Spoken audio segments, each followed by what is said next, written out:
Maybe don't listen to this story at nighttime. Los Angeles, and I saw vampires, raptors, and my teacher turned into like a 12-foot dinosaur. Say what? What did you just say? Bella's like, then who called me then? Please, I don't have any time for any gossip now. Eh? Yes. Look at you. Do something with it. It's just money coming to me easily. Money coming in and needing me. Money coming in repeatedly. Money coming, it's just money coming. It's just money coming to me frequently. Money coming in to be with me. Money coming in secretly. Money coming, it's just money coming. It's just money coming to me always. Money coming in all day. Money coming in all paid. Money coming, it's just money coming. It's just money coming to me frequently. Money coming in to be with me. Paranormal story time. This is by far one of the scariest paranormal stories that I've ever heard in my life. And I'm warning you right now, if you scare easily, do not watch this video. What I'm about to tell you had me scared for days. A young girl by the name Bella, she wanted to go to one of her cousin's houses, so she asked her mom, hey, can you drop me off? And her mom agreed and said, yes, I'll take you. When she gets to her cousin's house, two of her cousins are there, and their names are Maddie and Alyssa. The afternoon for these girls was filled with teenage joy. Like a typical girls' day, listening to music, gossiping, scrolling through social media, but boredom, as it often does, crept in. And one of Bella's cousins, Maddie, suggested they walk to a cemetery. Alyssa and Bella are like, no, we don't want to go. Maddie's persistent, like, come on, let's go, it'll be fun, a little spooky adventure. Maddie was persuasive enough and convinced Bella and Alyssa to come with her to the cemetery, which was about a 5 to 10 minute walk from the house. As the girls approached the cemetery, they went through the back entrance. They did not want to go through the front. As soon as they got there, Bella felt like they were not alone. Right off jump. She just felt so uncomfortable, like, she's like, we are not the only ones here, like, something is not right. And she didn't want to go anyway, so she was already on edge. For 30 minutes, they wandered amongst the tombstones. They started to have a good time. They're laughing, chit-chatting. At this time, it's around 6 to 7 p.m. And they were all alone, or so it seemed. And this is when Bella's phone rang. Bella looked down at her phone at the caller ID, and it says, Mom. Her mom, who just had earlier, dropped her off at her cousin's house. She picked up the phone and she's like, hey mom, what's up? And this is when everything takes the creepiest turn. Her mom's like, Bella, where are you? Her mother's voice sounded frantic, almost strained. Bella's like, Mom, you dropped me off at Alyssa's. What are you talking about? Bella's confusion quickly turned to alarm. What? Like, what? Like, she's just so confused, like, what the fuck just happened? Then Bella and her two cousins' phones all start glitching out at the same time. Their apps are closing in and out. The phones are coming on and turning off by themselves. All of their phones just started to not work. Then in the calling app that popped up on Bella's phone, it started entering in the number 24 over and over and over again. 24 flashing repeatedly on her screen. This is when Bella's heart dropped into her stomach. 24 was her cousin's basketball number who died in a car crash 3 years earlier. That's not even the craziest part of this story. Just wait. All three of the girls got up out of the cemetery very, very fast. They were heading back to Alyssa's house. And as they tried to leave the cemetery, a big branch from a tree fell like within 2 to 3 feet away from them and almost hit all of them. When they all got back to Alyssa's house, they sat in the front room and pretty much just went over the events that had just happened, and these young girls were obviously scared, as anybody would be. They all go to bed and wait until the next morning. The next morning, Bella is still shaken up, and she decides to call her mom. Her mom picks up and she's like, Mom, about last night. Her mom's like, yes, sweetie? She's like, why did you call me asking where I was? You knew you dropped me off at Alyssa's. And there was a long pause on the other end of the line. Her mom doesn't say anything. She's like, Bella, honey, I didn't call you last night. I lost my phone, and I just found it this morning right before you called. Excuse me? Say what? What did you just say? Bella's like, then who called me then? Like, it was your voice, like I spoke to you. And the question just hung in the air. Who called? For protection of the victims in this story, I did change their names. This story was submitted to me by a follower of mine. If you have a creepy paranormal story time that you would like to be told, you can DM me your story on Snapchat, Instagram, or here on TikTok at Crime Queen. You girls stay spooky, and I love you. I'll see you in the next one. Hey guys, welcome back to All Things Jenny. I'm Jenny, and welcome back to another episode of Spooky Story Time. And this story, please do not watch at nighttime because it's very scary, especially the one with the girls in the cemetery. Maybe don't listen to this story at nighttime, especially if you share your bed. So Javier is a single dad and has a son named Martin. Javier has been really into work lately and working really hard that whenever he comes home, he's just ready to go to bed. They live in a really small house that only has 1 bedroom. He somehow put in a small couch in there and made room for a little table, but this is all they could afford. He does share that bedroom with his son, and they also share the bed. They're so used to sleeping together at this point. They each have their own blankets, their own pillows, and they each have their own side, so they very much respect each other's spaces. He explains that his son understands that his dad can't afford anything more than that, so he definitely understands the situation and he's okay with it. And they also only share one little dresser that is in that bedroom. So there was one night where he was extremely tired. He got home from work, didn't even say hi or like good night to his son, went to bed, and he passed out. So it was close to midnight when he got woken up because he started to hear almost like scratching in the bedroom. So the bed in the room is cornered and dad is the one that sleeps close to the wall in the bed. He explains that he remembered in that moment that he had a flashlight in that crack of the bed and the wall, and that was because a lot of the times in that neighborhood sometimes the lights would go out, so that was like the emergency flashlight because it would be a mess when he would get up to go to work and couldn't see anything. So again, he has that flashlight only for emergencies, but he's realizing that he might have not changed the batteries and the flashlight may not even work. So not knowing if the flashlight would turn on or not, he found it in the crack of the bed and the wall. He tried to turn it on, it wouldn't turn on, so he like kind of hit it twice and it did turn on, but it was very dim. So once he gets that flashlight to turn on, he starts hearing those scratches a little louder and a little more frequently. As he's pointing the flashlight around the room, he's thinking to himself, I really hope this isn't a rat or an animal that's come in here. He points the flashlight towards the door to see if the door is open or not, and it's closed. He points the flashlight to the ground and there's nothing there. And that was when he decided to turn left and he pointed the flashlight towards that little dresser that was in the room. That is where he sees Martin sitting on top of the dresser. And with a little bit of light from that flashlight, he can see that Martin's legs are like swinging, but that his hands are to the side scratching on that dresser. He thought to himself that is really weird that Martin is doing that, but he decides to ask, Martin, are you okay? The boy immediately stops, freezes, and the dad says that he starts to see the little boy just turn like this very slowly towards where he was, asking him if he's okay. For some reason, the dad seeing his son turn very slowly towards him like that, he became immediately terrified. He's like, I had never seen Martin do this. I've never seen him act this way, never in my life. Like, why would he turn so slowly facing me? The dad again, Martin, are you okay? And the kid just continued to turn around very slowly.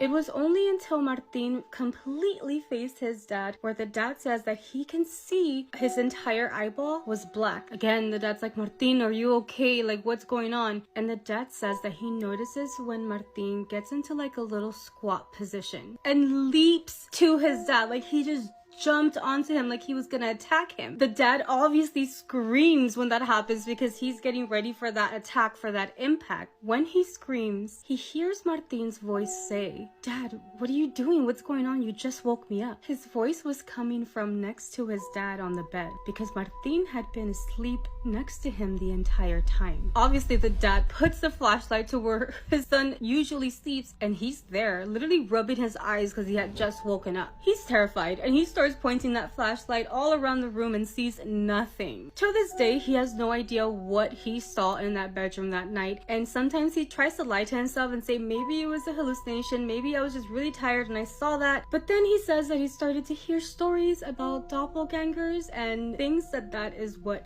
he saw that night. But what do you guys think? That was a creepy one. Imagine laying next to someone and waking up only to see them with black eyes and turning around and looking at you all creepy and scarily. That's crazy. Scarily, that's not even a word. Anyways, yeah, no, I don't think so.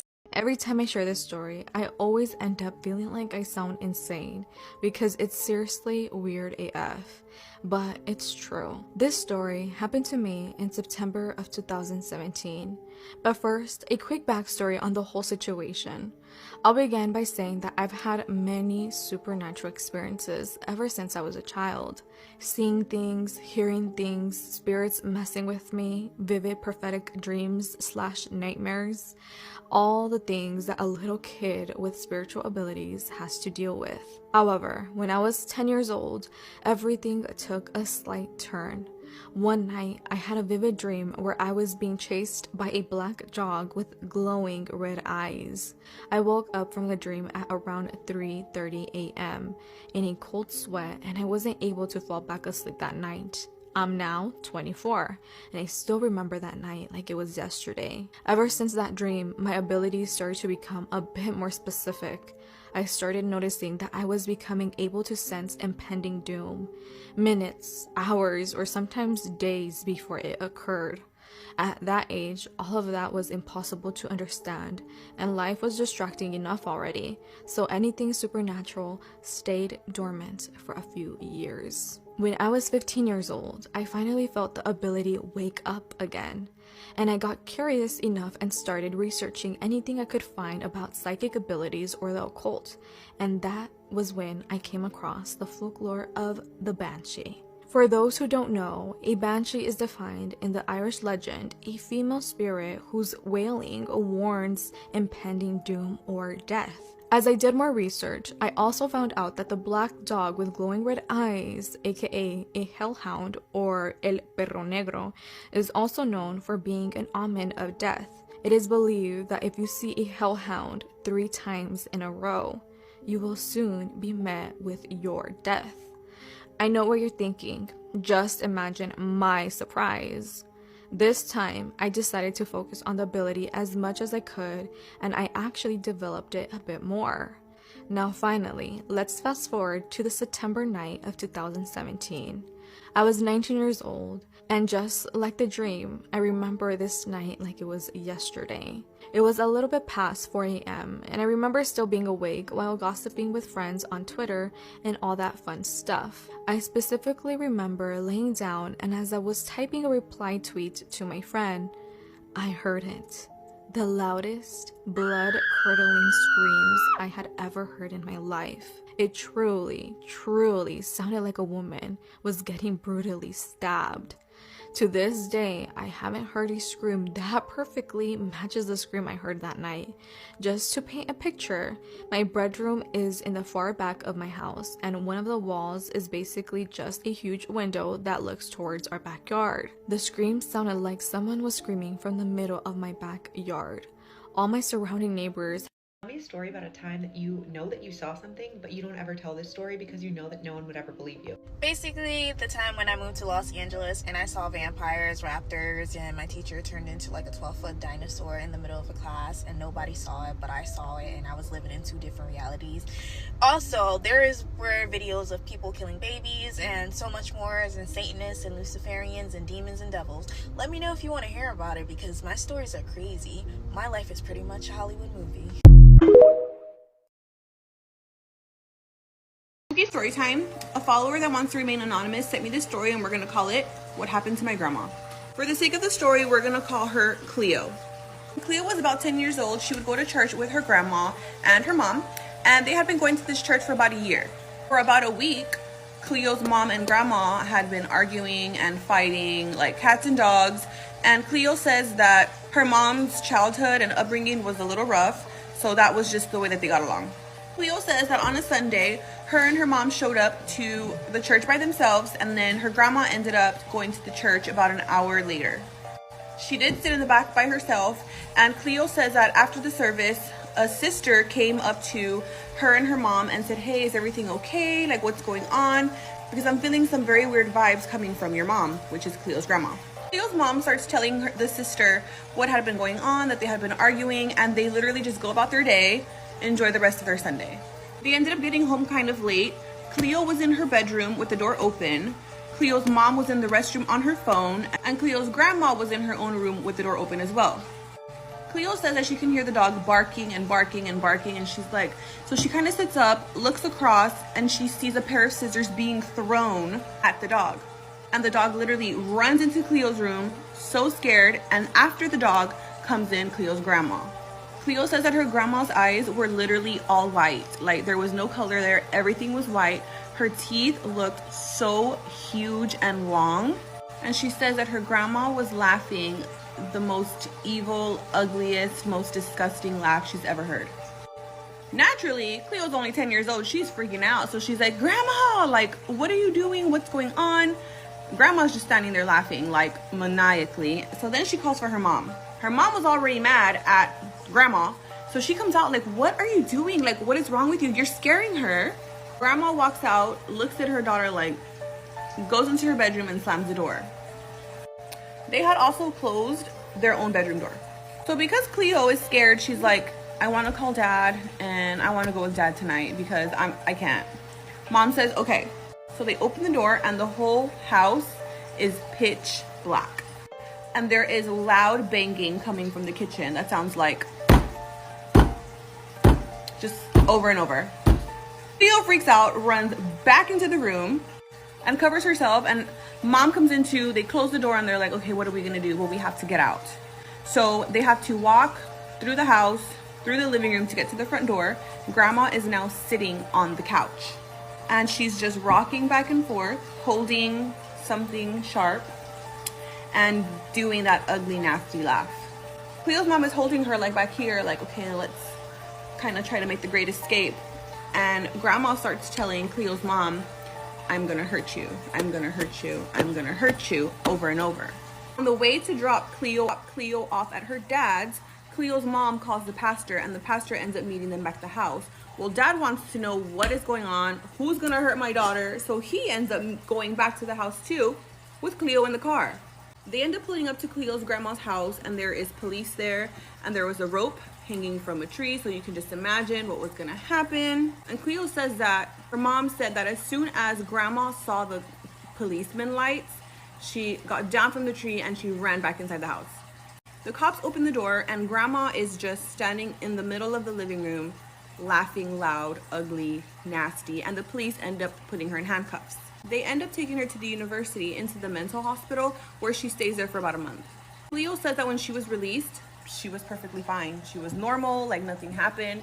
They end up questioning her like, hey, what was wrong with you that day? And Cleo says that grandma was like, I don't know what you're talking about. I don't remember anything. What do you guys think? Do you think it was the house? Do you think it was her? Do you think she was possessed? Like, was it a mental thing?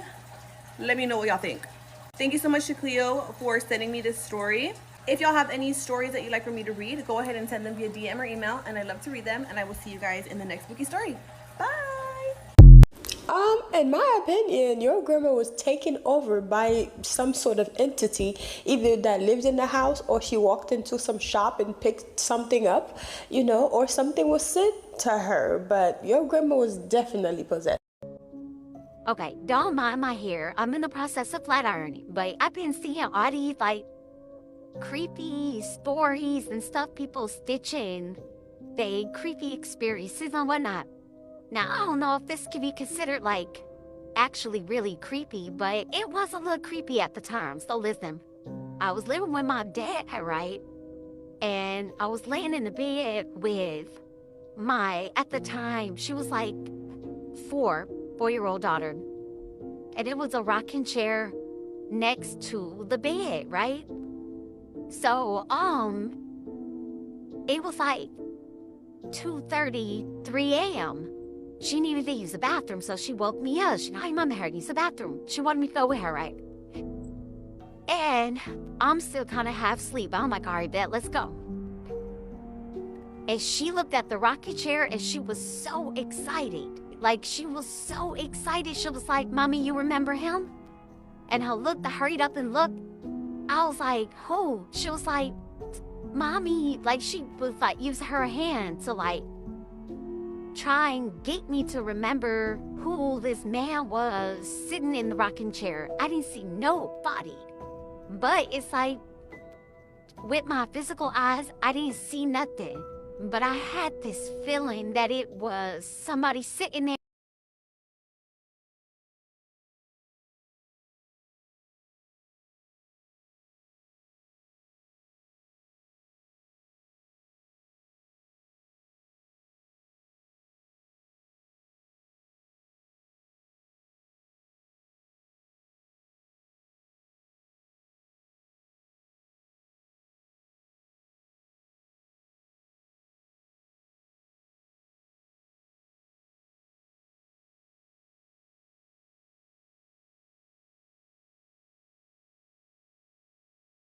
Hey guys, I'm Jenny and this is Shameless Plug. So I want to tell you guys about my Crown of Success manifestation book with easy, simple rituals and spells to manifest a life of abundance in your life. And those spells are so easy, even a child can do it. So this book is filled with different spells that I've learned over the years from my family, passed down from grandma and everything. And also those are spells that I've actually tried and I know that they work. So this book not only teaches you step by step on the things that you can do that are so easy that a child can do it, but it tells you like the proper moon phase to use, alchemy, manifesting with numbers, numerology, and also the days of the week that best fit for this particular spell. So it tells you the timing of when to practice the spell, the days of the week, the moon phase. It shows you all the colors of the candles that you should be using and different planets. So for example, I show you like planet Jupiter is for Thursdays and the hours of the days that you should be